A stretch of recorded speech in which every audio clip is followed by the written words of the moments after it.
Que pensez-vous de la fermeture de ED? Ben, c'est pas bon pour le quartier, c'est pas bon pour l'ensemble du site.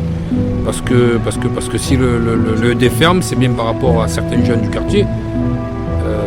Le ras-le-bol du directeur, de la direction de ED qui ont décidé de le fermer suite aux nombreux vols et casses et tout ce qui s'ensuit. Après la décision de la fermeture du magasin ED qui est ouvert depuis une vingtaine d'années à Frévolant, les habitants s'interrogent sur l'avenir du quartier. Non, mais je vais vous dire un truc, là, il faudrait savoir un truc là. Est-ce que vous trouvez normal que ED ferme, vous, déjà vous? Moi vous me posez la question, moi je vous dis non, mais vous, en tant que jeune, est-ce que vous trouvez que c'est normal qu'un ED ferme avec à peu près 1200 ou 1100 logements dans la cité, qu'un ED ferme? Non, pour ma part, non, je trouve ça inadmissible. Mais voilà, nous, les jeunes du quartier, tout le monde pense la même chose. Et tout. Essayer de remédier à ce que le ED rouvre. Si l'on fermé, c'est pas pour rien ED. Je veux dire, un magasin ne ferme pas quand il fait du bénéfice.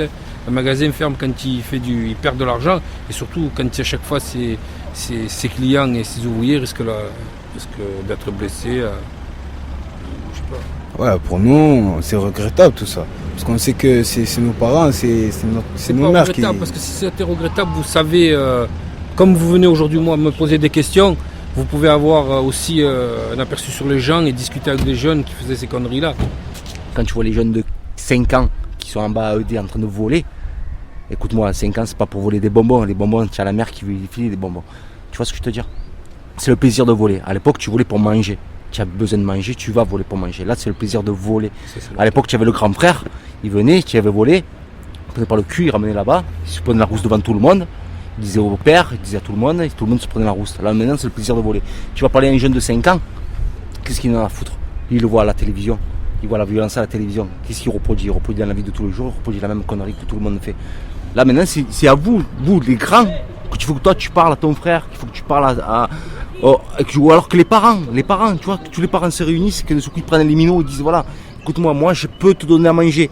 On serre la ceinture, mais je peux te donner à manger. Tu n'as pas besoin d'aller voler à ED. Quand tu vois que le minot il pisse dans l'ascenseur, attends, c'est toi qui habites là. Tu pisses dans le couloir. Attends, c'est toi qui habites là. C'est ta mère qui habite là. C'est même ta mère qui, tu vois, ils essaient d'embaucher des gens du quartier. C'est des femmes du quartier. C'est ta mère et tout qui fait le ménage dans le couloir. Tu respectes même pas ta mère. Tu respectes même pas ta tante. Tu respectes personne. Qu'est-ce que tu veux respecter après un ED? Respecte-toi d'abord, apprends à respecter les gens et après tu respectes la vie. Les mecs ils ont plus le respect, il faut que le respect ils redeviennent. Après c'est facile de dire tiens j'habite un quartier, mais il y en a des jeunes du quartier qui ressortent, qui arrivent à s'en sortir. Si tu as envie de t'en sortir, tu peux t'en sortir. Tu peux t'en sortir, ben tu as la preuve là, tu es de quartier tu vois, et tu peux t'en sortir. À un moment donné, il faut que tu prennes conscience que dans la vie on te donne rien.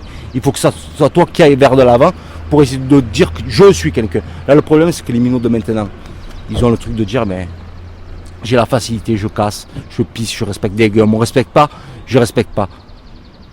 Mais attends, les grands frères, logiquement, il faut que tu leur apprennes le respect. C'est aux grands frères à apprendre l'éducation, aux parents à apprendre l'éducation. Mais les parents, ils sont là, ils travaillent, ils sont là 24 heures sur 24 à travailler. C'est tout, ils ne peuvent pas éduquer les minots. Tu sais, quand tu as 8 ou une dizaine de minots dans la famille, tu peux t'occuper de 4-5. Mais après le reste, il faut que ce soit les grands frères qui sont là, qui s'occupent des autres. Tu vois.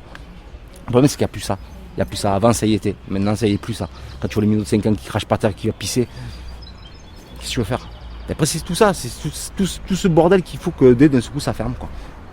Voilà. Mais c'est pour une société. Ça commence par ED. Hein. Ça commence par ED.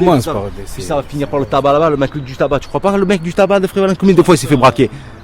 Attends, tu vas chercher tes cigarettes où à la Rose?